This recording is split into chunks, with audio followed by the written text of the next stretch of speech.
Hi students, welcome to chemistry concept. સુપ્રભાત.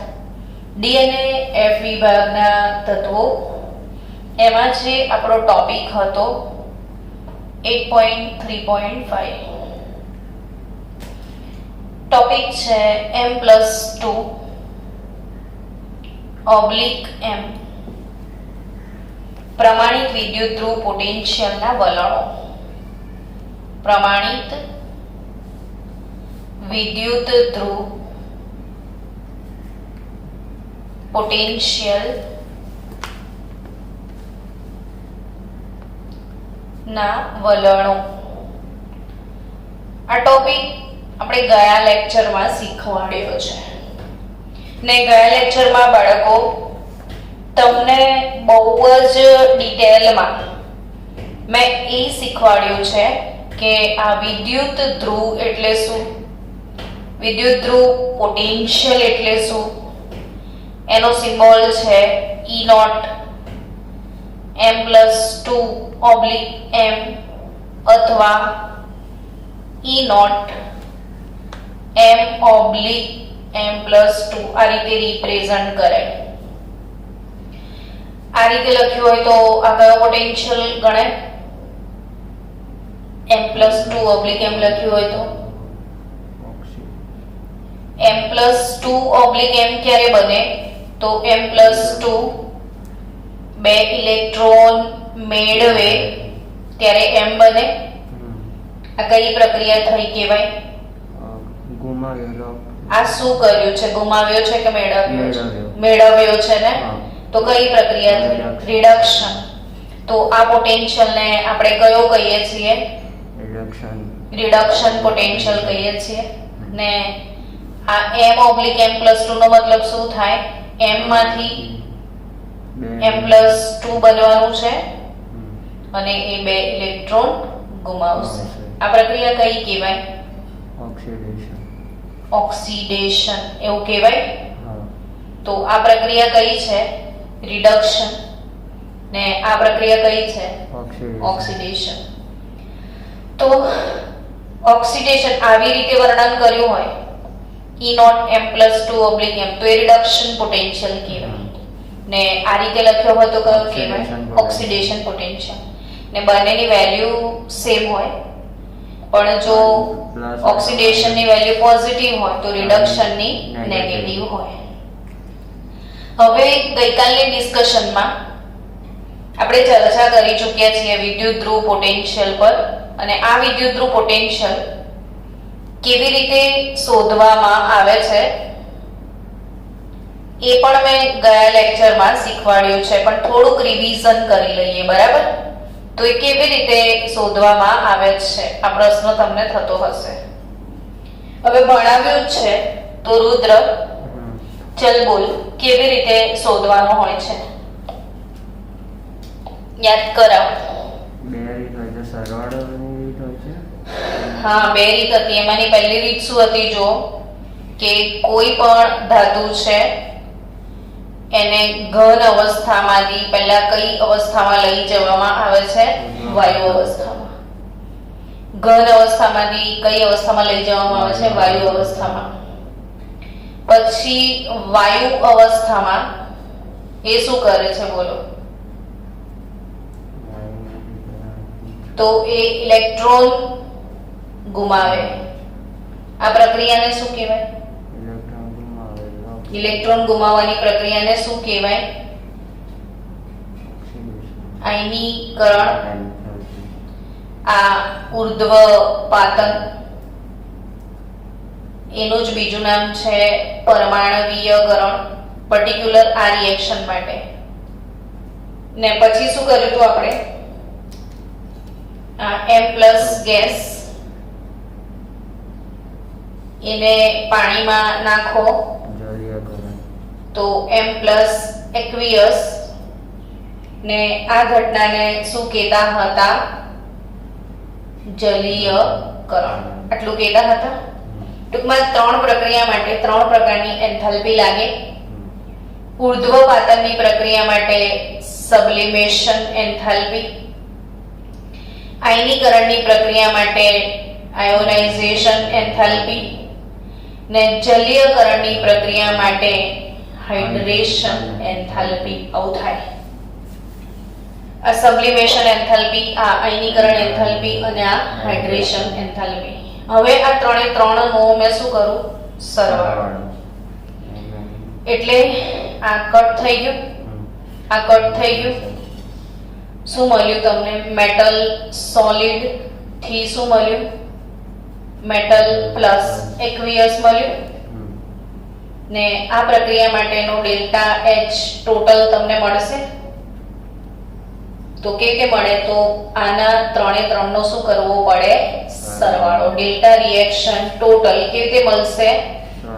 તો ત્રણે ત્રણનો સરવાળો. સબ્લિમેશન એન્થાલ્પી પ્લસ આયનીકરણ એન્થાલ્પી પ્લસ હાઇડ્રેશન એન્થાલ્પી, ત્રણે ત્રણનો શું કરવો પડે? સરવાળો. એટલે એના પરથી તમને શું મળ્યું? ડેલ્ટા એચ મળ્યો. હવે આ ડેલ્ટા એચ કેવી રીતે મળ્યો? સમજ પડી કે સબ્લિમેશન એટલે કઈ એન્થાલ્પી? પરમાણવીયકરણ. કઈ એન્થાલ્પી? બીજી કઈ એન્થાલ્પી? આયનીકરણ. ને ત્રીજી કઈ એન્થાલ્પી? જલીયકરણ એન્થાલ્પી. આ ત્રણેય એન્થાલ્પીઓ ના સરવાળાથી શું મળે? ડેલ્ટા એચ મળે. હવે બાળકો, એ જે ડેલ્ટા એચ ની વેલ્યુ છે એના પરથી ગિબ્સ ની મુક્ત ઉર્જા, ગિબ્સ ની મુક્ત ઉર્જા જેને ડેલ્ટા જી કહેવામાં આવે છે, અને ગિબ્સ ની મુક્ત ઉર્જા ડેલ્ટા જી એ ગિબ્સ હેલ્મહોલ્ટ્ઝ સમીકરણ વડે શોધી શકાય. એટલે ડેલ્ટા જી શોધવાનું સૂત્ર છે ડેલ્ટા એચ. હમણાં આપણે જે ડેલ્ટા એચ શોધી લાયા ને, ડેલ્ટા એચ રિએક્શન ટોટલ શોધી લાયા માઈનસ ટી ડેલ્ટા એસ. આવું એક સમીકરણ છે. ગિબ્સની મુક્ત ઉર્જા, ગિબ્સ મુક્ત ઉર્જા ડેલ્ટા જી શોધવાનું સમીકરણ શું છે? Delta H minus T delta S. હવે આ જે ઇક્વેશન છે એમાં આ ડેલ્ટા એચ રિએક્શન છે, એ ડેલ્ટા એચ રિએક્શન ની વેલ્યુ પરથી તમને શું મળી જશે? ડેલ્ટા જી મળી જશે. અને ડેલ્ટા જી માટે બીજું એક સમીકરણ છે minus N F E nought cell. બાળકો, આ બંને સમીકરણ સરસ રીતે મોડે કરજો. તમને મેટલર્જી ચેપ્ટરમાં બહુ જ વખત આવવાના છે આ બંને સમીકરણ. એટલે ડેલ્ટા જી ગિબ્સ હેલ્મહોલ્ટ્ઝ સમીકરણ delta H minus T delta S. Delta G બરાબર શું? Delta H minus T delta S. Delta G બરાબર શું? Delta H minus T delta S. સમજાઈ રહ્યું છે? હવે આ ડેલ્ટા જી ની જે કિંમત મળશે એના પરથી કયું સમીકરણ વાપરવાનું છે? Minus N F E nought cell. ને એ સમીકરણના આધારે તમને ઈ નોટ સેલ અર્થાત વિદ્યુત ધ્રુવ પોટેન્શિયલ ની કિંમત તમને મળશે. ખ્યાલ આવ્યો? ચલો, ઈ નોટ સેલ એટલે શું? વિદ્યુત ધ્રુવ પોટેન્શિયલ, અને એની કિંમત તમને આ રીતે મળે. સમજાયું હવે? તો પહેલા ડેલ્ટા એચ લાવવાનું. ડેલ્ટા એચ પરથી શું લાવવાનું? Delta G. ડેલ્ટા જી શોધવાનું સમીકરણ શું છે? Minus NF E nought cell. ને એના પરથી શું મળશે તમને? E nought cell. સમજાઈ ગયું? હવે બાળકો, આ જે ઈ નોટ સેલ ના વેલ્યુ છે એમાં આપણે પ્રથમ સંક્રાંતિ શ્રેણીની થોડી ચર્ચા કરી લઈએ, અને એના અગત્યના પ્રશ્નોની હું તમને થોડી ડિસ્કશન કરી આપું, જેથી કરીને આવા પ્રશ્નો તૈયાર કેવી રીતે કરવા એની તમને સમજણ પડે. હવે પ્રથમ સંક્રાંતિ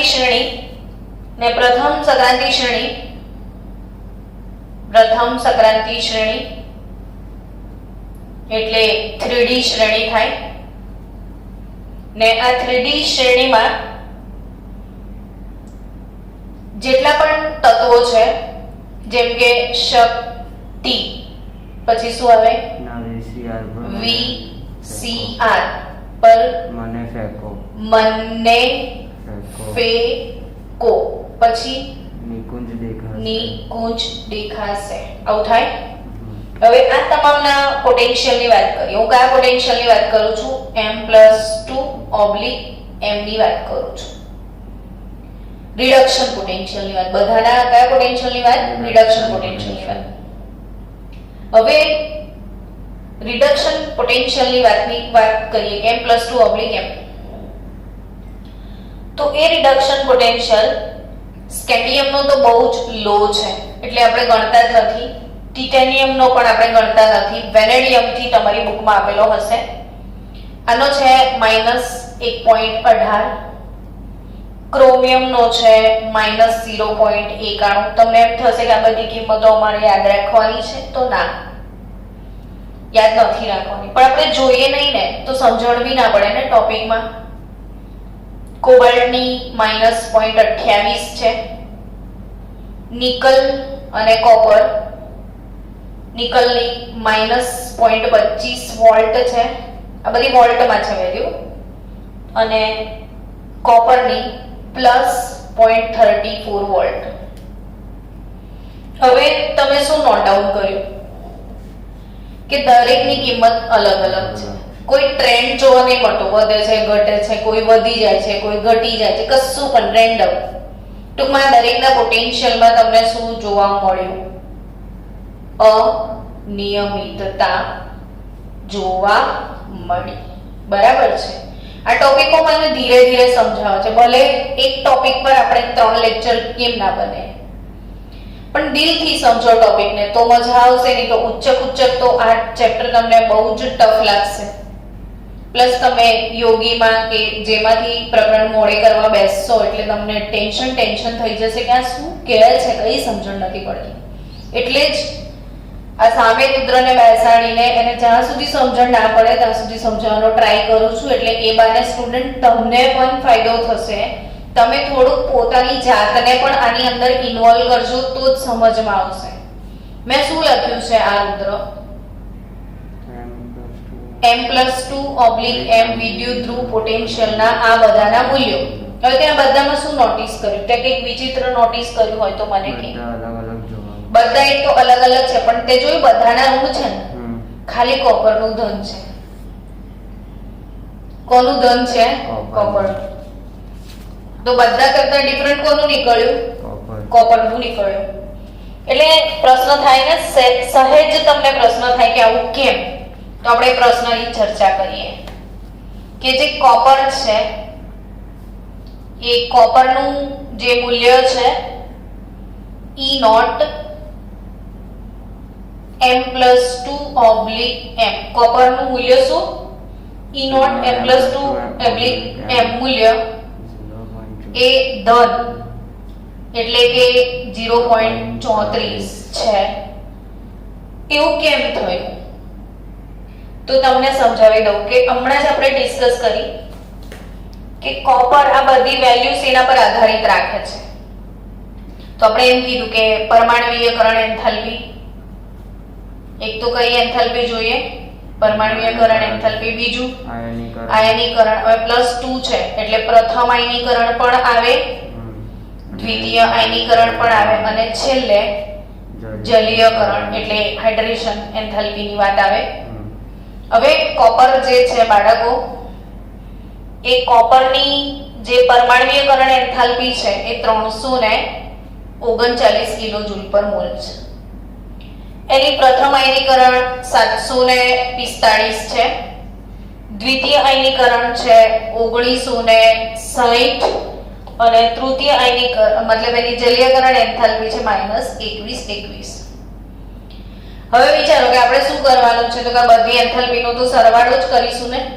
તો તમને શું લાગે છે કે ડેલ્ટા રિએક્શન H જે બી છે ટોટલ એ કેવી વેલ્યુ આવશે? તો કે this plus this plus this minus this. તો અલ્ટિમેટલી આની આ કિંમતો બહુ ઊંચી છે. આયનીકરણ એન્થાલ્પીની કિંમતો ઊંચી છે, જે જલીયકરણ એન્થાલ્પીને સમતોલી શકતી નથી. એટલે ઓવરઓલ જવાબ તારો કેવો આવશે? ધન આવશે. કેમ કે 1 + 2 + 3 કર 1900 + 700 જ કેટલું બધું વધારે થઈ જાય. અને આ તો ફક્ત 2000 જેટલી છે. ભલે વધારે છે જલીયકરણ એન્થાલ્પી, બટ એના કરતા આ બે વધારે છે. એટલે કોપર માટે એવું કહી શકાય કે કોપર માટે પ્રથમ અને દ્વિતીય આયનીકરણ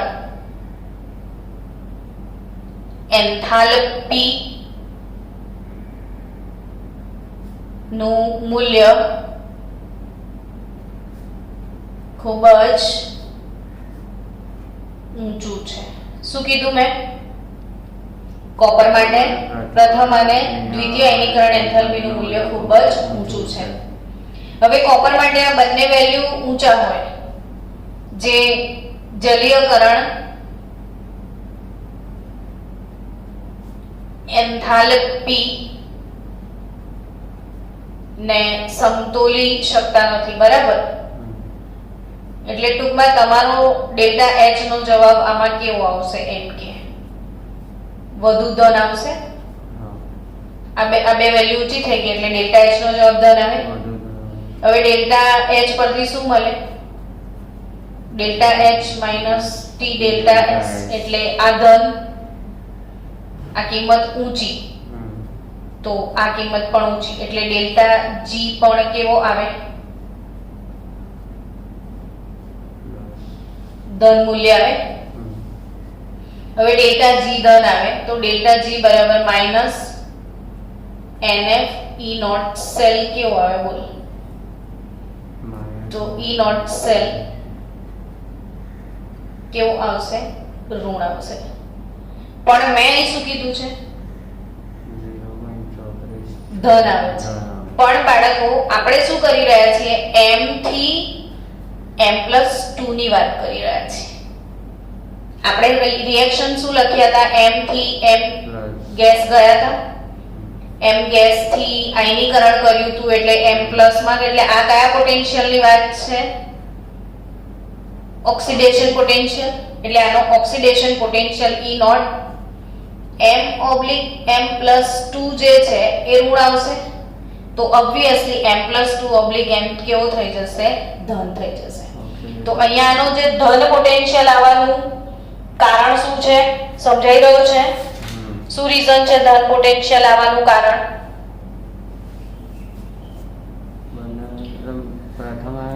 યસ, પ્રથમ આયનીકરણ એન્થાલ્પી અને દ્વિતીય આયનીકરણ એન્થાલ્પીનું મૂલ્ય ખૂબ જ ઊંચું છે.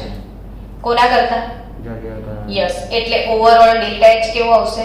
ધન. પણ આપણે કયા પોટેન્શિયલની વાત કરી રહ્યા છીએ? m/m+2 સમીકરણની. એટલે ઓક્સિડેશન પોટેન્શિયલની વાત કરી રહ્યા. તો એ નેગેટિવ આવે. તો અહીંયા જે રિડક્શન પોટેન્શિયલ લખ્યો છે m+2/m એ ધન થઈ જશે. તો સમજાયું કે કોપરમાં આવું થવાનું કારણ શું છે? એની પ્રથમ અને દ્વિતીય આયનીકરણ એન્થાલ્પીના મૂલ્ય ખૂબ જ ઊંચા છે. આ પ્રશ્ન આ રીતે જ યાદ રાખવાનો. હવે બાળકો, તમારી ટેક્સ્ટબુક પ્રમાણે જે વલણો આપ્યા છે એની ચર્ચા કરી લઈએ કે કયા કયા વલણો તમને ધ્યાનમાં રાખવાના છે. એ તમામ વલણોની હું વાત કરતા જાઉં. ચલો,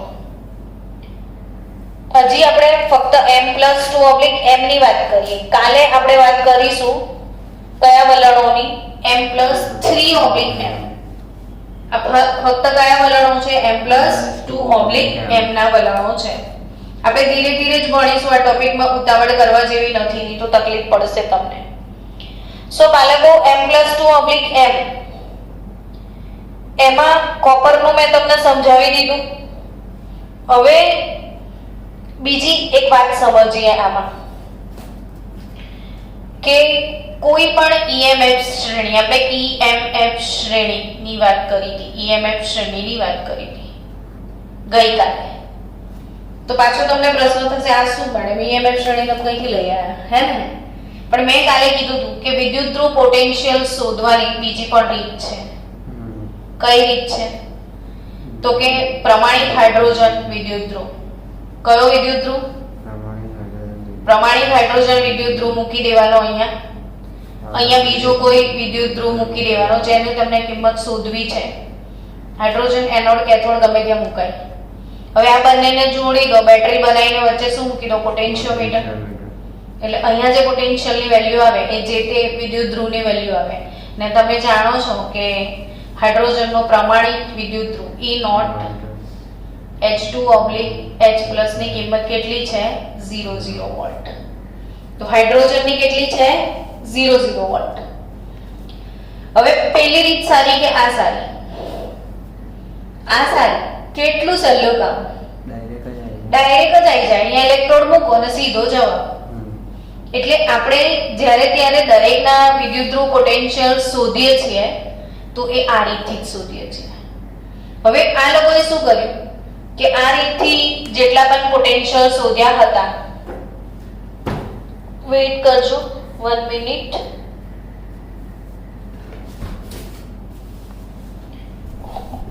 હવે બાળકો આ રીતથી જેટલા પણ પોટેન્શિયલ શોધવામાં આવ્યા હતા એ દરેક વિદ્યુત ધ્રુવ પોટેન્શિયલ આવ્યા. જો તમને દેખાતા હશે, અહીંયા લખેલું છે પ્રમાણિત વિદ્યુત ધ્રુવ પોટેન્શિયલ આયનો જલીય દ્રાવણ સ્વરૂપે, પ્રવાહી સ્વરૂપે એવું લખ્યું છે ને. તો આ ગેસિયસ ઇલેક્ટ્રોન મેળવીને આ દ્રાવણ સ્વરૂપે જે પોટેન્શિયલના કિંમતો લખેલા છે, તો અહીંયા દૂરથી વંચાતું હશે કે 2.87, 1.81 એવું બધું. તો આ એક આખા જેટલા વિદ્યુત ધ્રુવો આપણી જોડે અવેલેબલ છે ને એ બધાની કિંમતો દર્શાવેલી છે આ રીતે શોધીને. હવે તમને એમ પ્રશ્ન થાય કે આ બધાની કિંમતો જે દર્શાવી છે એ કેવી રીતે દર્શાવી છે એ સમજાવું તમને. તો કે જેટલા પણ EMF જે છે, જેટલા પણ વિદ્યુત ધ્રુવો છે એ બધાના પોટેન્શિયલ કોના સંદર્ભમાં શોધવામાં આવ્યા છે? હાઇડ્રોજનના સંદર્ભમાં. કોના સંદર્ભમાં? હાઇડ્રોજનને સંદર્ભ તરીકે, પ્રમાણિક તરીકે પસંદ કરીને બાકીના લોકોના વિદ્યુત ધ્રુવ પોટેન્શિયલ શોધવામાં આવ્યા છે. એ વિદ્યુત ધ્રુવ પોટેન્શિયલને EMF કહેવામાં આવે છે. શું કહેવામાં આવે છે? EMF, electromotive force. શું કહેવામાં આવે છે? યસ. હવે એ બધાની જે કિંમતો મળી ને એ દરેકની કિંમતોને ઉતરતા ક્રમમાં ગોઠવી દીધી. સૌથી વધુ વાળો ઉપર અને સૌથી ઓછા વાળો નીચે. એટલે સૌથી વધુ પોટેન્શિયલ જેનો હતો, સૌથી વધુ એટલે પોઝિટિવ, પછી આવે 0 ને પછી આવે નેગેટિવ. એટલે સૌથી વધુ જે પોઝિટિવ પોટેન્શિયલ હતો એ કોનો છે ખબર છે? જાણો છો? ફ્લોરિનનો છે. ને સૌથી વધુ નેગેટિવ હતો ને એ જાણો છો? લિથિયમનો છે. આવું સરસ મગજમાં ગોઠવી નાખજો અને વચ્ચે હાઇડ્રોજન આવે. સમજી ગયા? હવે આ શ્રેણી આ રીતે બનાવેલી છે. કઈ શ્રેણીની વાત કરું છું હું બાળકો? EMF શ્રેણીની વાત કરું છું. કે આપણી જે EMF શ્રેણી છે એમાં બધાના EMF શોધવામાં આવ્યા ને આ રીતે એને ઉતરતા ક્રમમાં ગોઠવી દીધા અને એક શ્રેણી મળી જેને કઈ શ્રેણી કહેવાય? EMF શ્રેણી. અને EMF શ્રેણીમાં ટોપ પર કોણ બિરાજમાન છે? ફ્લોરિન. ને બોટમમાં કોણ બિરાજમાન છે? લિથિયમ. ને ફ્લોરિનનો ધન છે ને લિથિયમનો ઋણ છે. હવે યાદ રાખજો વચ્ચે કોણ? હાઇડ્રોજન. હવે કોપરની વાત કરું તો કોપરનો કેવો છે? પોઝિટિવ. એ હમણાં આપણે ડિસ્કસ કરી. એટલે કોપર જે છે એ હાઇડ્રોજનથી ઉપર છે. હવે આ શ્રેણીમાં એક નિયમ છે કે હાઇડ્રોજનથી નીચેવાળા, ટૂંકમાં કઈ બી નીચેવાળા એટલે ઋણ પોટેન્શિયલ જે હોય એ ધાતુની પટ્ટી હોય ને ઉપરવાળાનું દ્રાવણ હોય તો જ પ્રક્રિયા થાય. સમજણ પડી? શું કીધું? નીચેવાળાની પટ્ટી ને ઉપરવાળાનું દ્રાવણ તો જ પ્રક્રિયા થાય. હવે આપણે કોપરની વાત કરીએ તો કોપર ઉપરવાળો છે. હવે માની લો કે નીચેવાળાની પટ્ટી હોવી જોઈએ અને ઉપરવાળાનું દ્રાવણ હોવું જોઈએ. ટૂંકમાં આ જ શ્રેણી, આ EMF શ્રેણીની વાત કરીએ તો બીજી રીતે તમને સમજાવું કે ધાતુની સક્રિયતા શ્રેણી તમે ભણેલા છો, યાદ છે તમને? ને ધાતુની સક્રિયતા શ્રેણીમાં potassium, sodium, calcium, magnesium, aluminium, પછી કોણ આવે મેંગેનીઝ, પછી ઝિંક, પછી કોણ આવે Fe, પછી કોણ આવે Ni, પછી ટીન, પછી લેડ, પછી હાઇડ્રોજન, કોપર, સિલ્વર, ગોલ્ડ અને મર્ક્યુરી. આ શ્રેણી હશે તમારી. આ શ્રેણી તમારે બાય હાર્ટ કરવાની જ છે એની હાઉ. આ શ્રેણીમાં તમે ધ્યાન આપો, આ ધન લોકો હાઇડ્રોજન થી પાછળ છે જુઓ, ને ધન લોકો હાઇડ્રોજન થી પાછળ છે એટલે એમને કહેવામાં આવે છે ઓછા સક્રિય, ને આગળવાળા લોકો કેવા કહેવાય વધુ સક્રિય. ઓછા સક્રિય પાછળવાળા, હાઇડ્રોજન થી પાછળવાળા ઓછા સક્રિય અને હાઇડ્રોજન થી આગળવાળા વધુ સક્રિય. ને યાદ રાખવાનું કે વધુ સક્રિય ધાતુ, શું વધુ સક્રિય ધાતુ એ ઓછી સક્રિય ધાતુને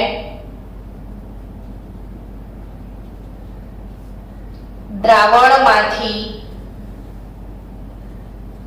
મુક્ત કરી શકે. શું શબ્દ મેં વાપર્યો છે કે વધુ સક્રિય ધાતુ એ ઓછી સક્રિય ધાતુને દ્રાવણમાંથી મુક્ત કરી શકે. એટલે ટૂંકમાં પાછળવાળી ધાતુ છે, જેમ કે ઓછી સક્રિય છે કોપર, તો હું કોપર સલ્ફેટનું દ્રાવણ લઉં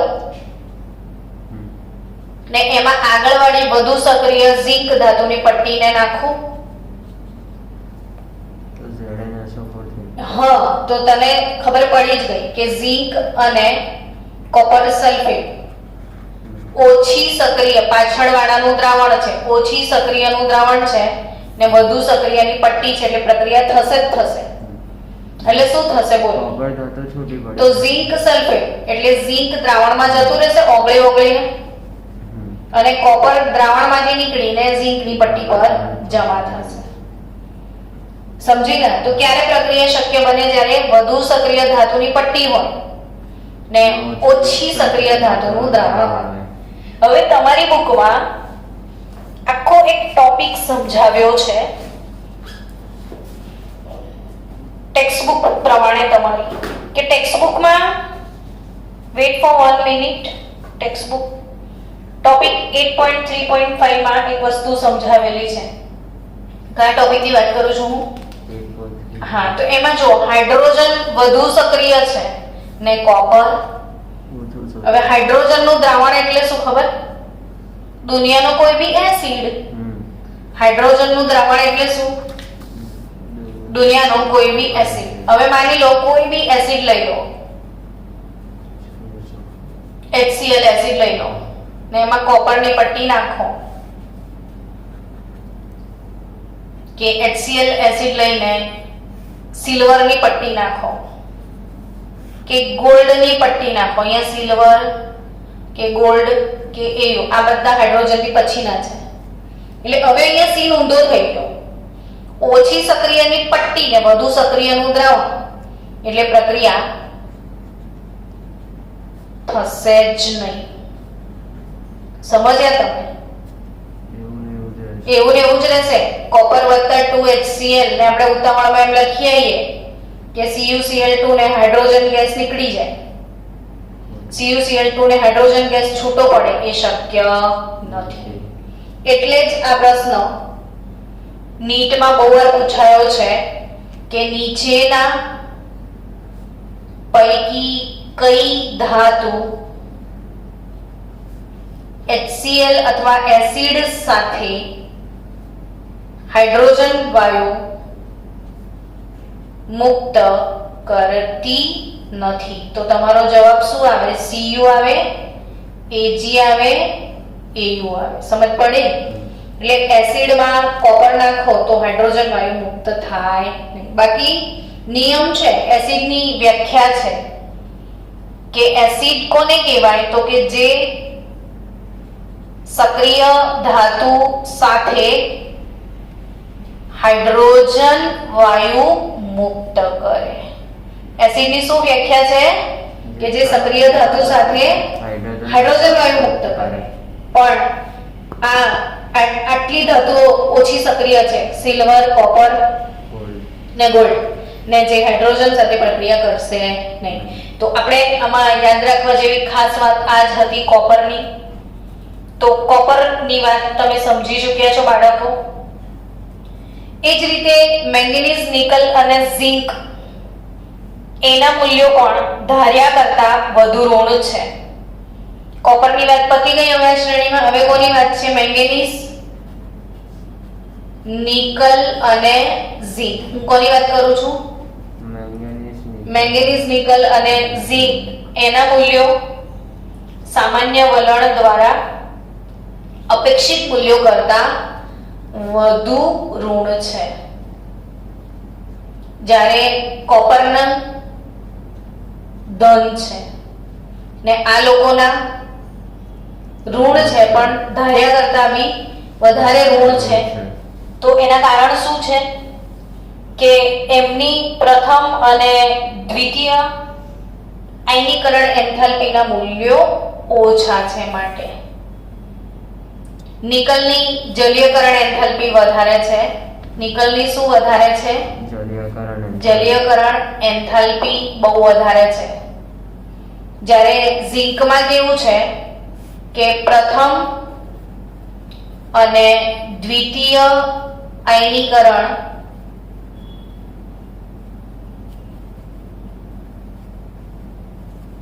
એન્થાલ્પી નું મૂલ્ય ઘણું જ ઓછું છે. તો ઝિંકની પ્રથમ ને દ્વિતીય આયનીકરણ ઘણું ઓછું નથી, એમ તો કમ્ફર્ટેબલ છે.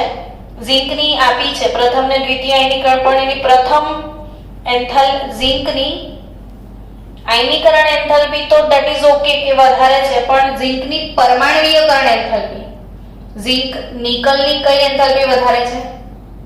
જલીયકરણ. અને ઝિંકની કઈ એન્થાલ્પી બહુ ઓછી છે? પરમાણ્વીયકરણ એન્થાલ્પી ઝિંકની બહુ જ ઓછી. એન્થાલ્પી ઓફ એટોમાઇઝેશન ઝિંકની બહુ જ ઓછી, ને એ બી ખાલી કેટલી છે? 130 કિલોજૂલ. એટલે બહુ ઓછી છે. એટલે ધન મૂલ્યમાં ઘટાડો થાય, એટલે ઋણ મૂલ્યમાં શું થાય? વધારો થાય. એટલે વધુ ઋણ છે ધાર્યા કરતા. તો કન્સેપ્ટ ક્લિયર? ચલો મળીએ નેક્સ્ટ લેક્ચરમાં આપણે કાલે.